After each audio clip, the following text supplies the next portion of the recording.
Hello and welcome again to the Writer Review. This is Eric Corrupt Writer, and this week we're going to be taking a look back at the 2005 biographical drama titled Walk the Line. Now, Walk the Line runs for 2 hours and 16 minutes long. It is directed by James Mangold. It is produced by James Keach and Kathy Conrad.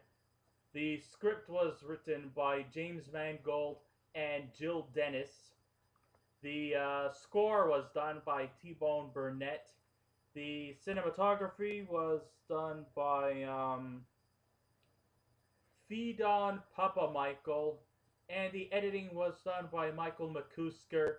And the stars of the movie are Joaquin Phoenix, Reese Witherspoon, Ginnifer Goodwin, Robert Patrick, and Dallas Roberts. Now, this movie chronicles the years of Johnny Cash's life from when he was a little boy growing up in the farming plantations of Arkansas, working his way up towards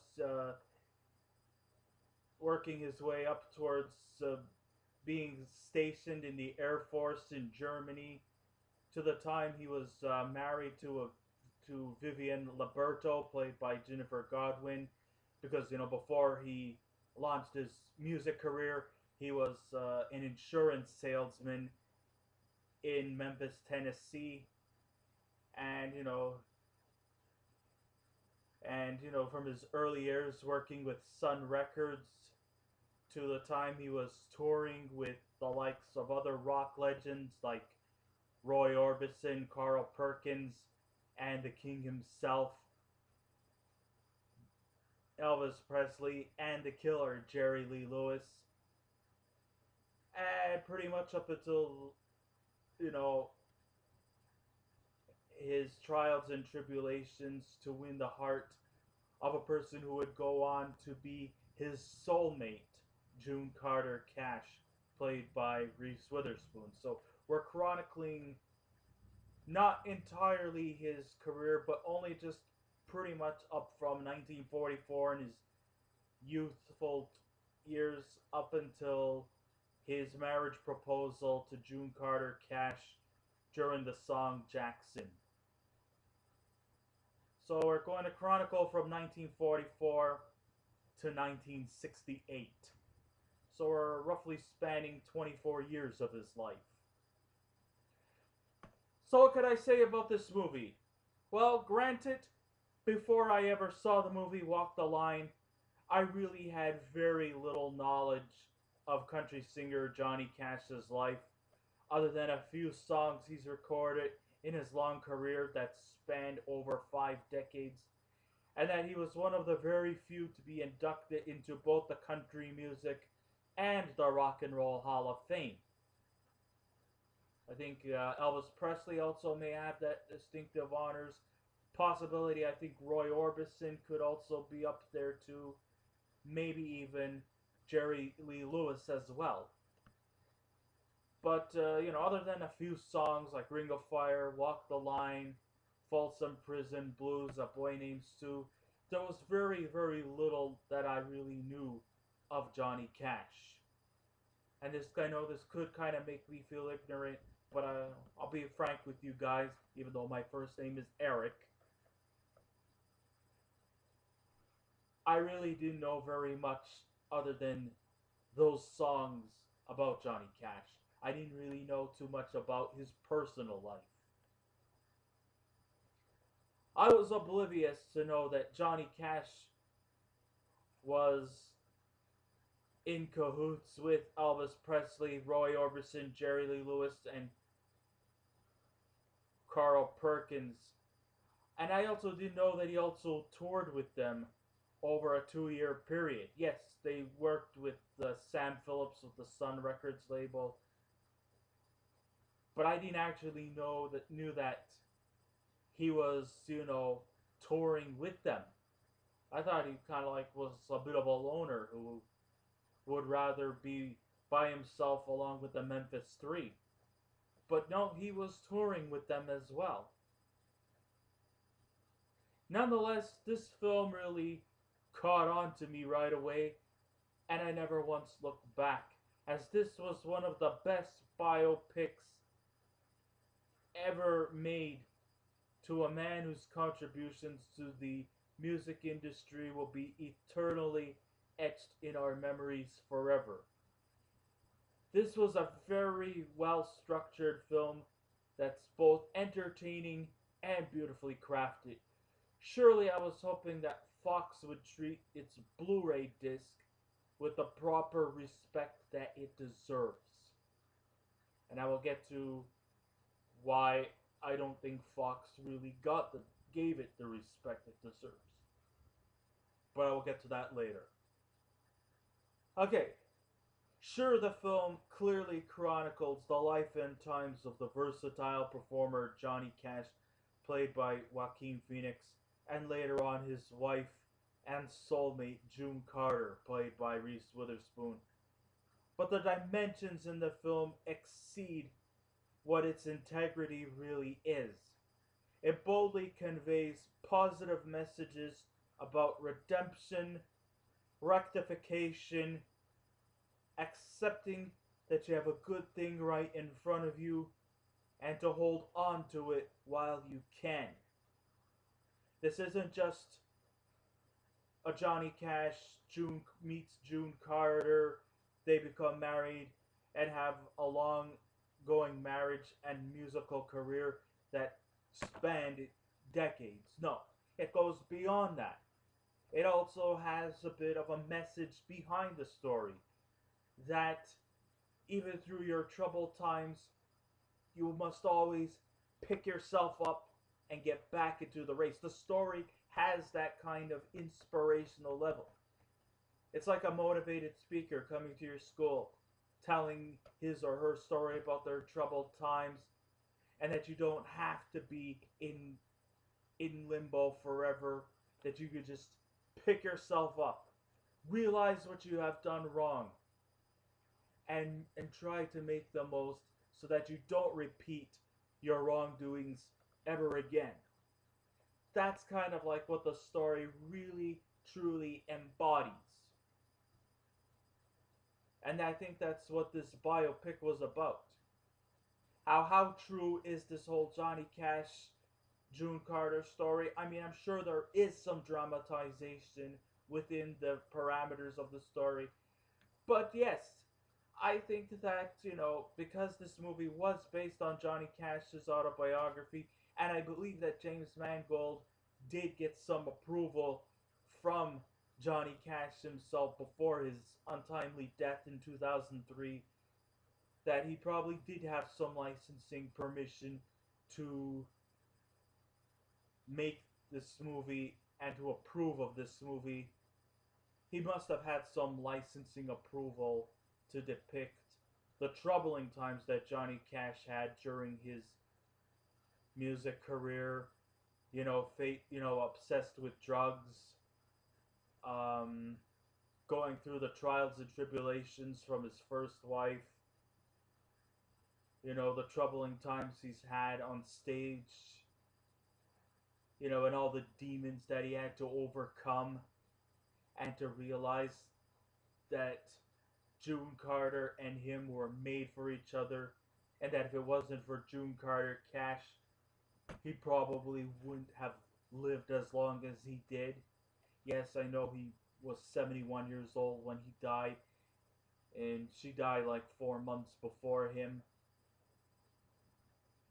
But I think that she kind of embodies the heroine in this story, because if it wasn't for her, he probably would have lived a short life. How short, I don't know. But I think this movie did inspire us to think that June Carter did save the guy's life. And if they would have never been married, he probably would have been on an eternal path of self-destruction. She turned his life around. She was his soulmate. And I think she was the real antidote for his recovery. These idiosyncrasies are what shaped the character that Johnny Cash has made for himself.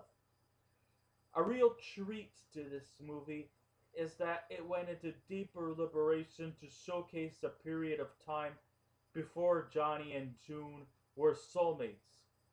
This is really digging the archives, indicating a time when they were performers in their late teens to early 20s. I mean, we even get to see a pre-famed Johnny Cash. Did you know that kind of like before he shifted more into the country era, he looked like he was on the brink of becoming a rock and roller, kind of almost like a rival to Jerry Lee Lewis and Elvis Presley. Of course, you all know that rock and roll music evolved from country. And I think in the early days when he was working for Sam Phillips with Sun Records, he kind of sort of had a bit more of a rock and roll sound to him before, slipping more into the realms of country music.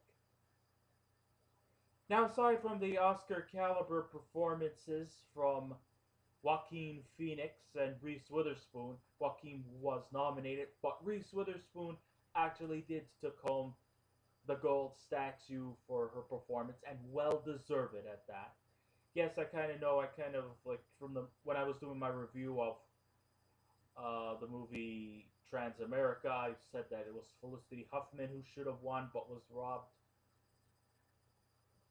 That did not mean that I do not think that Reese Witherspoon didn't deserve the leading role. I thought she did, and I did not think she. But I still sort of have this little bit in me that Felicity Huffman was just the tad bit better. But still, hey, that does not mean that Reese Witherspoon didn't deserve her Oscar. She did. You know, aside from the Oscar nominating performances from both Joaquin Phoenix and Reese Witherspoon, was the excellent script and direction from James Mangold. And it was well fitting that the Cash family carefully selected these performers to play the parts of Johnny Cash and June Carter. Mangold must have struck gold with the Cashes to even film scenes that many would have deemed to be private to other celebrities. He must have gone on good terms with Johnny Cash and June Carter before their deaths to seek approval to look well deep into his personal life. Because there's a lot of stuff there that seem like really personal stuff that should never really be exploited. So for him to get green lit by Johnny Cash himself to film these scenes must have took a lot out of him. And I think Johnny Cash probably would have looked on with a smile on his face, saying, "This is pretty accurate stuff here." Yeah, I mean, his scenes definitely truly struck gold here. No question about that. With a script that was well blessed by the Cashes, the film industry, and the Oscars, this movie was truly one of the best films of 2005. Even if you're not an aficionado of country music, the characters depicted in this film are still a pivotal eye catcher. They don't come as real as this one. Towards the last years together before their deaths, 4 months apart from each other, Johnny and June were freely able to share some moments together and open up some rather grim realities that are not very flattering towards the people who loved them dearly. The story is more complex than it seems at first glance, but to create a series of events with skills and respect to the family and the performers who portray the characters is another staggering initiative. This is truly a story of two individuals who walked into a burning ring of fire and eventually knew they were soulmates for life. Now, I know that not all of the Cash family members approved of this movie. In fact, I've once heard somewhere that his daughter, Kathy Cash, walked out on this movie 5 times. I've once heard that his oldest daughter, Roseanne Cash, totally had an utter disdain for the film, saying that it was truly painful to watch. I guess maybe she was just either being humble or she just truly did not think this movie sunk any kind of sign of approval towards her.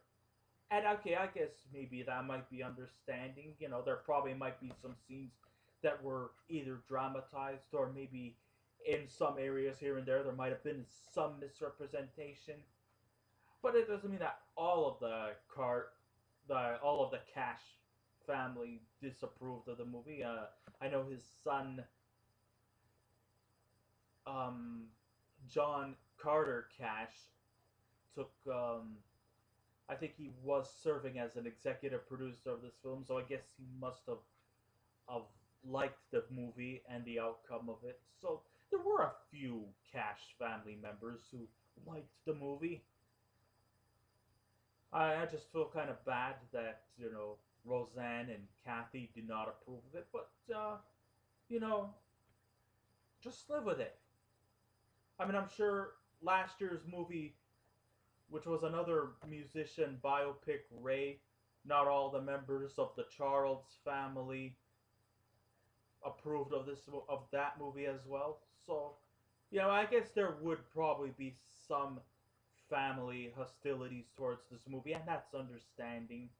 And if there was any kind of inconvenience, I sincerely apologize on behalf of the Cash family to those who did not approve of this movie. But hey, it's their opinion. They're entitled to it. To each their own.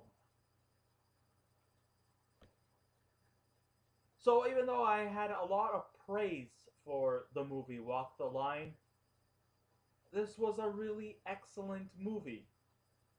Now, I got the Blu-ray for the movie Walk the Line, and I was hoping that Fox would gain the respect that this movie truly deserves. Unfortunately, the Blu-ray was kind of hit and miss in terms of detail.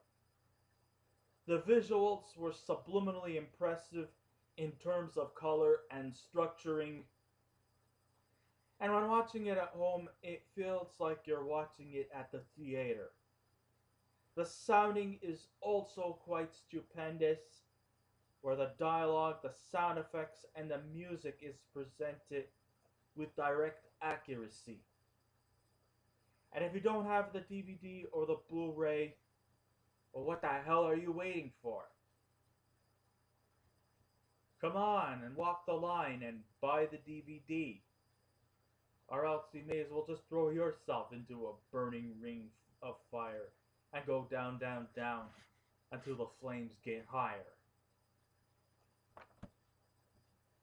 Speaking of the DVD, why was it that Fox omitted the DVD features from previous releases onto the Blu-ray? The previous DVD releases has everything you need, like commentary and deleted scenes and everything in the package. I mean, okay, so the extended cut on the DVD was made this movie go from 2 hours and 16 minutes to almost close to 3 hours long. But what's angering is that the feature Becoming Cash, Becoming Carter was absent here. And the Sun Records and the Johnny Cash sound were also annexed as well. The feature where Cash's faith in God is also missing in action, which actually makes it quite disappointing. And sure, those features are brief, there was no need to leave these out of the Blu-ray. So it kind of lacks the respect the film deserves and the many fans who cherished the legend that is Johnny Cash and June Carter Cash. And that kind of was a bit of a disappointment. But that's not going to take the film itself down. I truly respect the film, whether it be the regular cut versus the extended director's cut. I still respect the movie. I just don't respect the way how Fox mistreated the DVD. Shame on them. But that's not going to jeopardize or knock out any points for the movie itself. This movie was an excellent movie. Aside from the leading performers, Joaquin Phoenix and Reese Witherspoon, they don't get too much mention, but the two standout supporting performers really were also quite dynamic. Ginnifer Goodwin, she was quite excellent in the role as Vivian Liberto, the first wife of Johnny Cash, and we feel her angst and her bewildered ways, especially the fact that Johnny Cash did not, he was luring away from the love of her to be with June Carter, and to the fact that she just couldn't accept the fact that he was quickly rising to fame, and that, she had to struggle raising her two daughters, Roseanne and Kathy. And we kind of feel, bad for her in that sense.